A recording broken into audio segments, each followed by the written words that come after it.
Jessica Crow, and I am the founder of Apogee and the host of Change Leader Insights, which is a podcast all about the mindset and skills that people need to successfully lead and inspire and activate change in the workplace. And I'm so excited because today I have here with me Minette Norman. Minette is an author, an award-winning author, mind you, a speaker, a leadership consultant. She's a former Silicon Valley software executive who spent decades leading global teams. I'll let her share a little bit more about herself in a second. The books that she's written, we've got The Boldly Inclusive Leader and the Psychological Safety Playbook. I love them. I'm so glad I have them. I read this in one sitting, and I've been really enjoying going through this book. But Minette, before we get into today's conversation, can you share a little bit more about who you are, how you got to be kind of where you are today, and obviously the inspiration for the two books that you wrote? Yes, and thank you so much for having me, Jessica. I love the idea of talking about change because so much of my career was really leading change. So how I got to where I am today. So as you said, today I'm an author and a speaker and a leadership consultant, but I've only been doing this work for about 5 years. I left the corporate world in 2019, and before that, I spent 30 years in the software industry. Starting out as an individual contributor, I started my career as a technical writer, and then I got into management and increasingly large leadership roles. And for the last 5 years that I was in software, I led engineering for a large company. I had like 1,000 people on my org chart and another 2,500 that I had to influence. And what I was doing in that time, and I think this is what really informed the work that I do now, I was leading change. And on paper, I was leading, the change I was leading was how do we really develop software in the modern era? How do we change our practices and tools and technologies? And pretty quickly, what I realized is I am not just leading technology change, I am leading culture and behavior change. Yeah. That's what I got really interested in when I was in that role, because in some ways, that's the harder thing. How do we change Right. how people work together, how they interact, how they collaborate? And I got very interested in collaboration, in topics like inclusion and psychological safety, Yeah. because I found that, some people are listened to more than others, and some people don't even speak because they don't feel that their ideas are welcome. And like, how Right. do I change that? How do we actually drive this kind of change? And I would say I had some level of success in driving culture change, but only to a point. And I was kind of Yeah. stuck, especially within an organization. And I realized now I've spent all these decades, I have learned so much. And I've learned so much as a leader over, 2 decades of leading teams. And I wish I had learned so much of this earlier in my Right. career, because we often learn just, through experience, not through anyone really helping us along. And Yeah. I decided leaders need help. I mean, leadership, whether you manage 2 people or you manage thousands of people, your job is so important because you're influencing what your organization can do, but you're also influencing people's lives. And as we know, Yeah. people's leaders make a difference in whether they're having a good experience at work or not, and what they take home with them, whether they leave work feeling okay or feeling beaten up and damaged. And so Yeah. I wanted to change that. And so I left the industry 2019. 2020, I started my own business and I've written these books. I co-wrote the Psychological Safety Playbook and I wrote The Boldly Inclusive Leader. And now I do work with teams, really with leadership teams, on how do we create a more inclusive, safe environment so everyone can fully participate, do their best work, thrive, and how we as an organization can be more successful. Yeah, I love that. And I'm so glad that you wrote these books because I got so much value out of them. And I know that people who are listening to today's conversation, watching it, are going to get value out of the time that we have together because of your background, your expertise, and all of the information that you've packed into these books. We're going to extrapolate some of that. And you made a really good point that I just want to reinforce too. And I think the reality is that many people go into leadership roles without having the knowledge, the self-awareness, the skills, and they develop that through trial and error, which you talk about in the book. Actually, I loved how vulnerable you were sharing your wins, but also the moments where you really kind of had to navigate that just through the experience of navigating what you were going through. And I think that is something that, I don't know how to solve for that. We can't train every leader in all the skills, but I think it is our responsibility as leaders to take that upon ourselves. And you really give us some great tools and ideas on how to do how to do that. So then, in the Boldly Inclusive Leader, you talk about several different skills, several different kind of ways of being. You've got listening, communicating from the heart, empathy and compassion, making it safe, embracing differences. Today, I was hoping we could spend a little bit of time talking about making it safe, because this is something that is top of mind for me, working with clients and with the people that I connect with. Having a very psychologically safe environment has a real impact on how people feel at the end of the day, but also the organization's ability to change and grow. But before we get into that, out of all of those things that I just sort of walked people through, if there was, maybe one, if I'm listening and there's one superpower, one skill that I should think about developing most, does one stand out, or are they all equally important?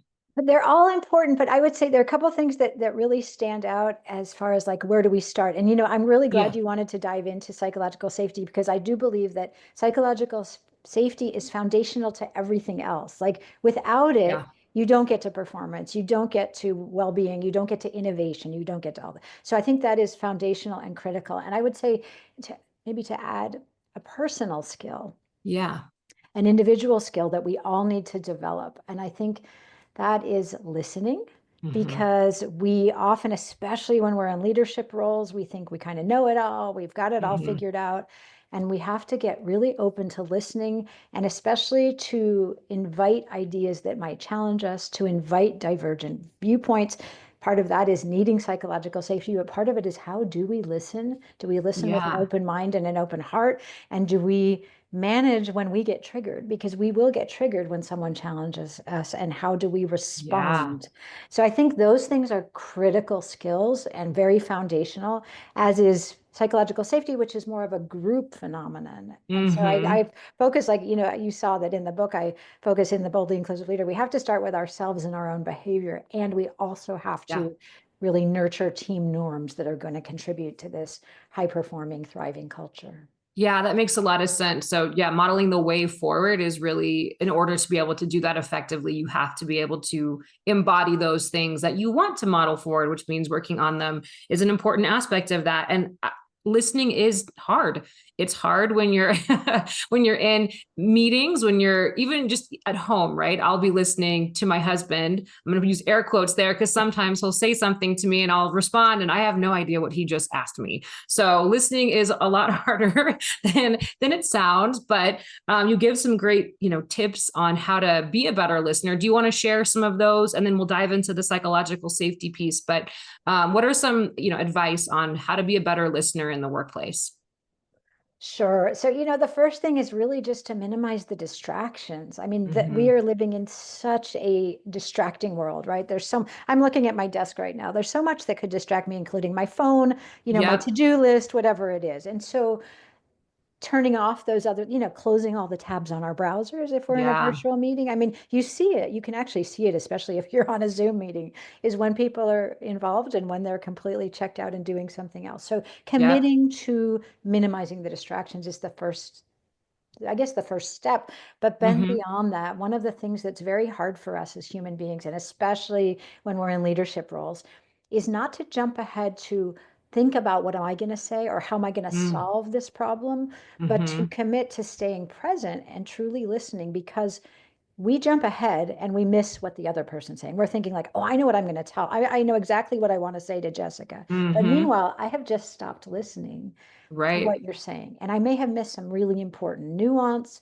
So I always like to check for understanding. Like, did I get what Yeah. you're saying? And that sort of, we can paraphrase, we can check to make sure that we have truly understood the other person. And then I think what's also really important is to, like, do you want help with this problem, or are you just sharing Mm-hmm. something with me? Because again, Mm. we make assumptions that we should jump in and solve. Maybe that's not what maybe the other person just needs to be heard. Yeah, that's great. And you had some examples in the book about that too, how sometimes people just need to be able to share what's on their heart, but Right. that's the extent of what they need in that moment. And with listening being contributing to creating an environment that is psychologically safe, in your words, how would you describe psychological safety in the workplace? Hmm. So I want to come back to that it is in a group setting. So it's usually Group not setting. in Yep. one-on-one. So in a group Yep. setting, in the workplace, let's say it's a team. That's the easiest way to think about it, like a staff. In this Mm-hmm. team, I feel that I can ask a question. Mm-hmm. I can ask for help. I can challenge someone else's perspective. I can make a mistake. And I know that I will not be marginalized, punished, or embarrassed for doing any of those Mm-hmm. things. Mm-hmm. That's just the most basic way for me to describe psychological safety. Yeah.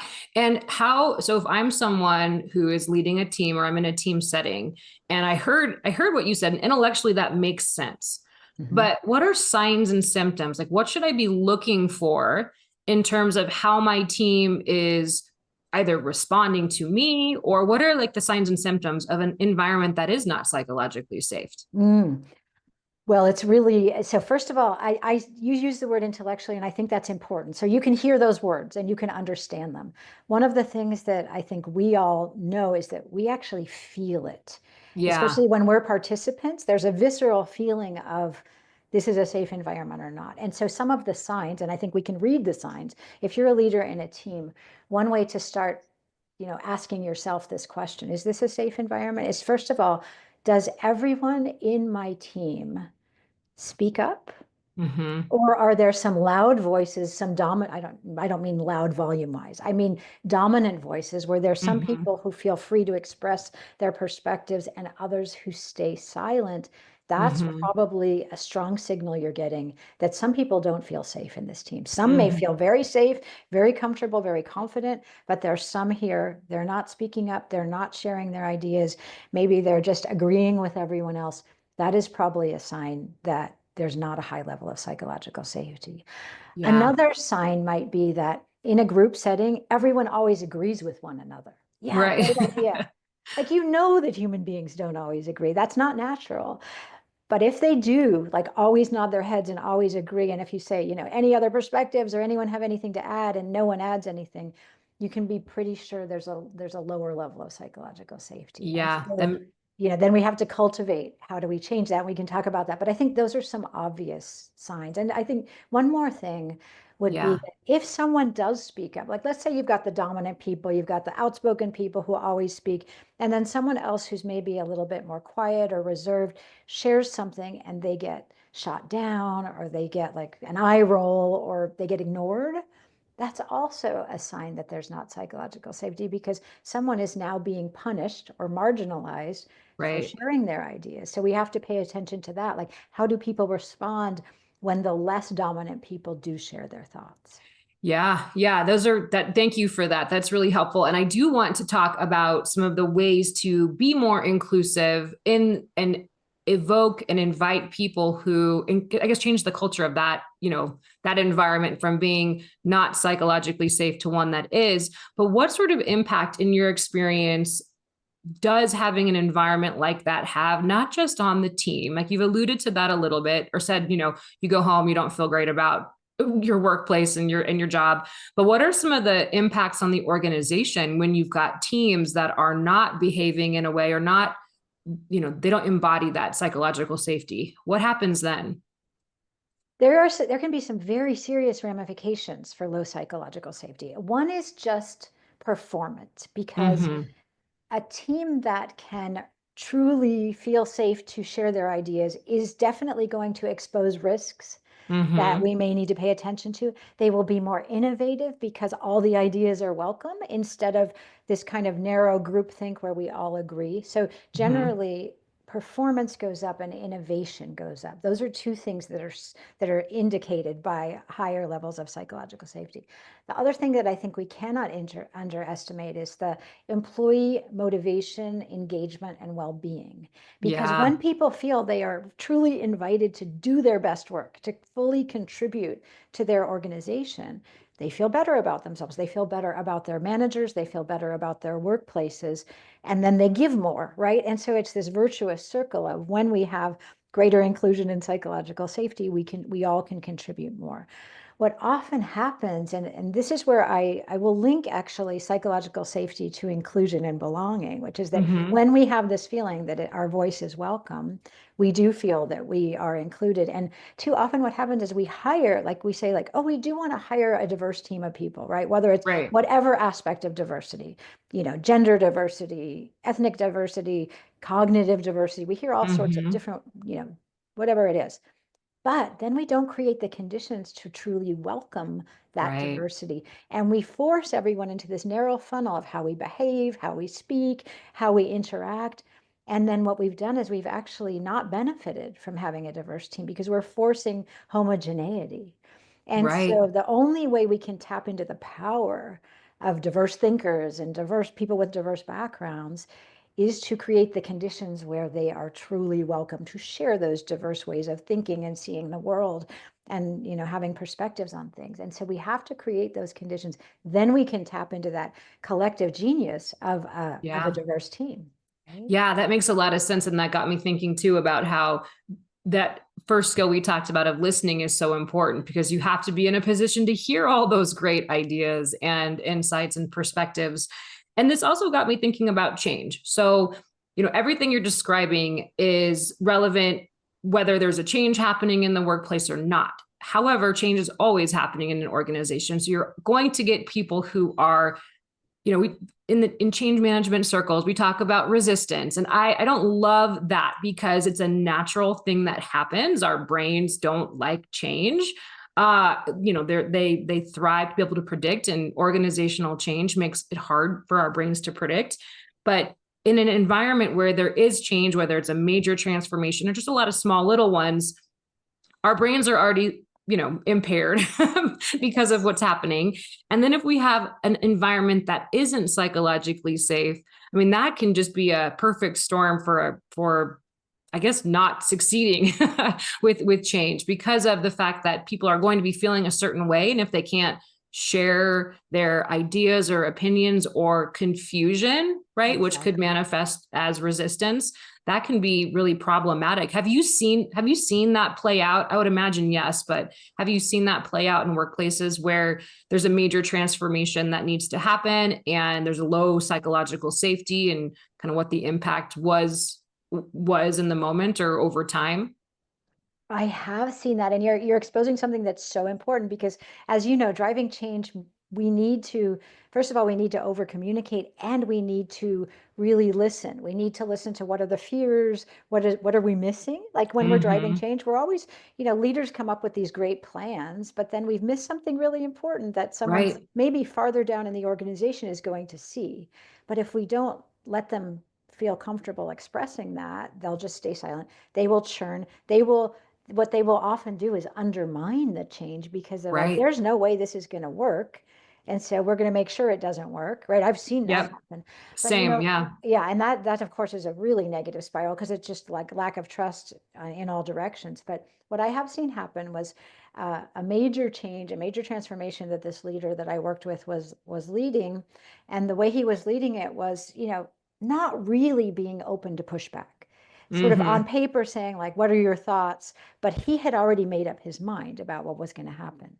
And so people were real, I mean, people who did push back got punished, got either Right. embarrassed or yelled at or whatever it was.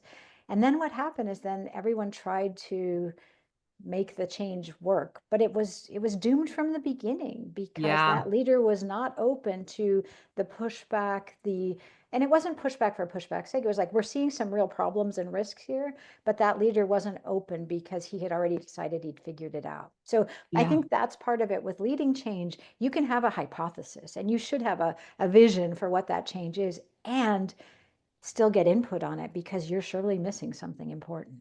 Yeah, that's a great point. And what happens then is maybe that dissent is happening.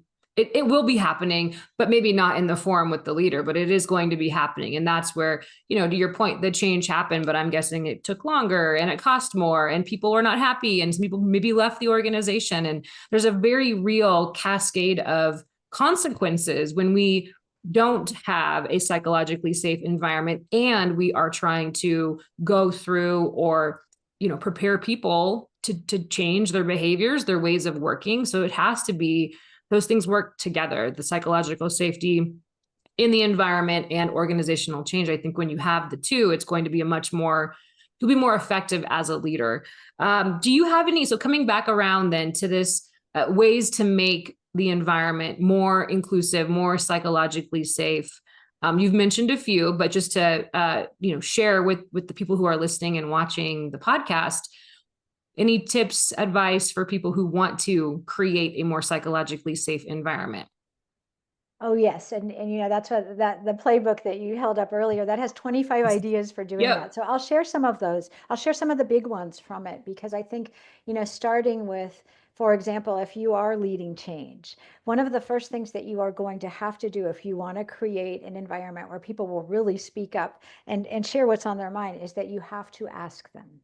You Mm, have to ask them explicitly to share their ideas. And, one of the first things in that playbook that Carolyn, my co-author, and I share is asking the question, explicitly asking the question, what am I missing as a yeah. leader? So let's say that the situation is that you are leading a transformation within an organization and you have this proposal that you're putting out there, or maybe it's a plan, maybe this is the strategic proposal and this is what we're going to do. And and you can even say with confidence that you have done your research, you have done your due diligence, and this is the plan that you have come up with your advisors. However, there's Hmm. surely something I have missed, or there's surely something we as a group have missed. And we want to hear what that is before we go ahead and implement these changes. We want to, because it's much less costly to fix them now before we have Absolutely. rolled out the change than to retroactively try to change it in hindsight, right? So now we Yeah. want to ask, what have we not thought of? Perhaps there's some risks we have missed, or maybe there's something that we just were unaware of, and we time box it. That's the other thing. People are always Mm, worried that if we do this work of being inclusive and creating psychological safety, everything is going to slow down. And look, mm, I was in the business world. I know how time pressures exist and are real. right. But we can time box these things. We can say, like, we have 1 week and then we're going to start the rollout. And we want in that week, we want to hear from you. And this is a mechanism. So we also give people a mechanism to share their feedback, whether it's email or whether it's an online forum or a whiteboard or something very tangible where people can share their ideas.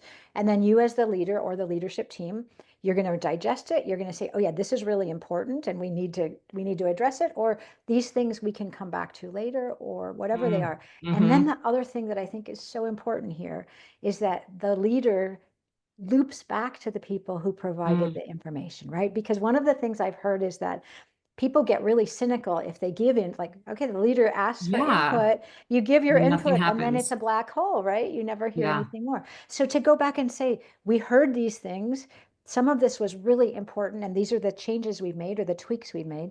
These are the things we're not going to address. However, this was our decision making and why. You can't take everyone's idea and implement them, but it's Right. important to acknowledge that you heard them and you considered them so that they will keep coming in the future. So that's sort of the starting point. Yeah.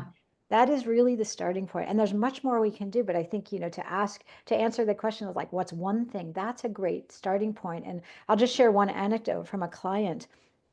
I was working with a leadership team and I shared that idea as the first idea, like, what am I missing? And one of the leaders said, I assumed my people were telling me, my staff members were telling me Mm, what was on their mind. I had made this assumption.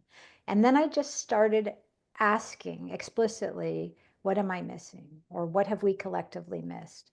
And suddenly I'm hearing from people I've never heard from. I'm hearing ideas I've never heard before. And my assumption was wrong that people were speaking yeah. up. I had to ask, and I had to then pause, and I had to listen, and I had to say, like, even if you don't have the answer now, I still want to hear. Please send me a note later. Whatever it is, to encourage that people really speak up. She said that false assumption was everything, right?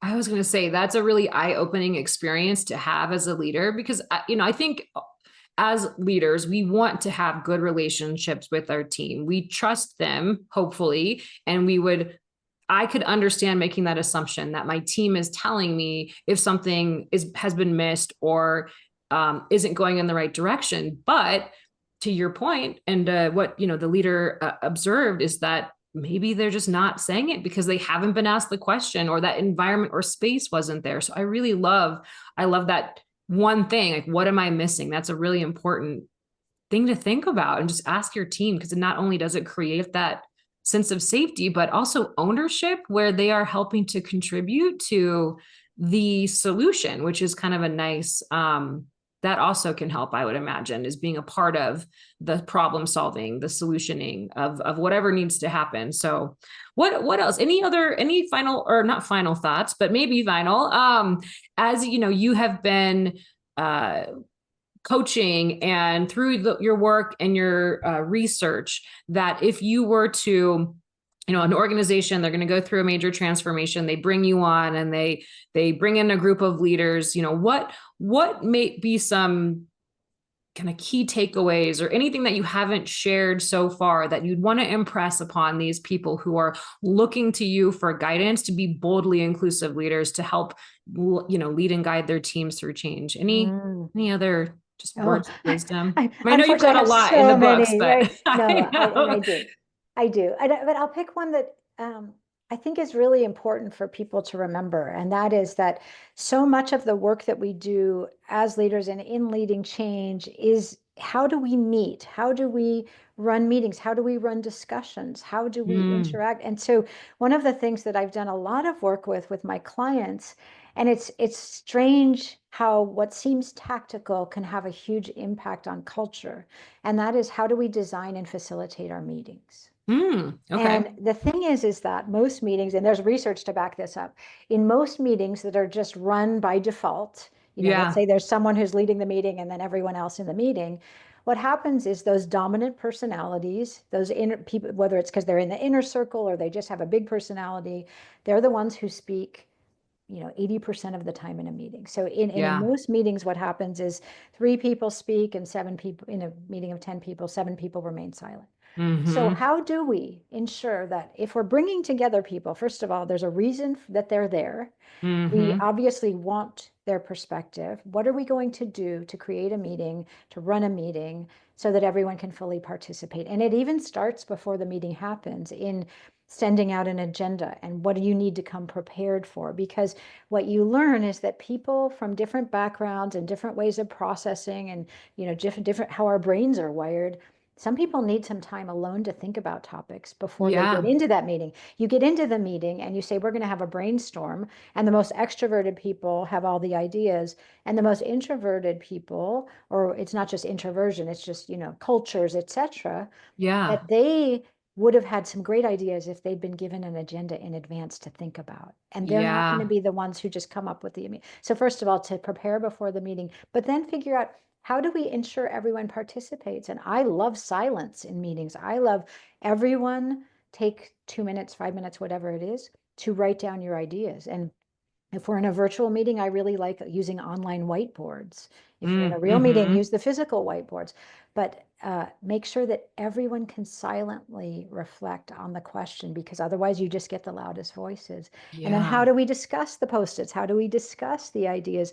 How do we vote on them, perhaps? How do we figure out what the risks are and the benefits? And do we prioritize it? There are all sorts of great design thinking techniques that I like to use so that it's not just the loudest, most dominant people. And that is Yeah. how I think we need to think about leading change too, because otherwise you're going to get a few ideas and you're going to miss some really important ones. Yeah. And so one Wow. of the questions we regularly should be asking is, what have we not said? Or even, I know a fellow consultant, and she asked, what's the elephant in the room? What is Yeah. the one thing we're not talking about? Yeah. I like that. Oh, and that's such practical and easy to implement advice, which I really appreciate, because there's, it's something that anybody can do starting today to really Exactly. change the dynamics. And I think it made me think about being, the responsibility we have as leaders. I think because we're distracted, we're busy, we're trying to get things done, we don't bring that care and attention, and especially to meetings. I mean, Right. when I was working on the industry side, I would have back to back to back to back double booked meetings, and Yep. there's not that space to be that intentional. And wow, how might our productivity and experience and innovation evolve if we did what you're describing, with every meeting being that Exactly. intentional and being that Exactly. inclusive? That's pretty cool. And it That's doesn't great. have to take, it doesn't, one of the groups I just worked with, I gave them Yeah. 5 minutes and I said, can you craft a set of meeting agreements in 5 minutes, right? Like, don't spend an hour. Yeah. 5 minutes. And Don't you should have overthink it. seen Yeah. the energy that they had around crafting, like what would make better meetings. And they had their list. They were ready to go because They're ready for everyone that change. they were ready for that.